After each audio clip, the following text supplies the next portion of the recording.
মা মেয়ের ভালোবাসা। উফ কি ঠান্ডা পড়েছে, একটা চাদরও নেই যে সকালবেলাতে গায়ে দিয়ে কাজ করব। এটা কি? এটা তো রিয়ার চাদর। রিয়া তো বেলা করে ঘুম থেকে ওঠে। আমি বরং চাদরটা গায়ে দিয়ে কাজগুলো সেরে ফেলি। সকালবেলাতে এই ঠান্ডাতে আমি আর পারছি না।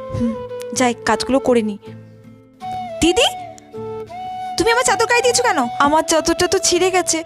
সকালবেলায় খুব ঠান্ডা লাগছিল, তুই তো বেলা করে ঘুম থেকে উঠিস, তাই ভাবলাম। হ্যাঁ, তাই ভাবলে আমার চাদরটা গায়ে দিয়ে নোংরা করবে? তুমি যে আমার চাদরটা গায়ে দিয়েছো, তুমি জানো চাদরটার দাম কত? দাও আমার চাদর। নিজে তো কেনার সামর্থ্য নেই, আমার চাদরটা গায়ে দিয়ে নোংরা করছো। মা, আমি তোমার জন্য একটা জিনিস এনেছি। কি রে মা, কি জিনিস এনেছিস? চাদর? এ তো অনেক দাম, তুই এত টাকা কোথায় পেলি? তুমি আমাকে টিফিনের জন্য যে টাকাটা দাও না, ওইটা জমিয়ে আমি এটা এনেছি। আমার মানু কত বড় হয়ে গেছে, মায়ের কষ্ট বুঝতে শিখে গেছে। এর সাথে প্লিজ সাবস্ক্রাইব করে যেও।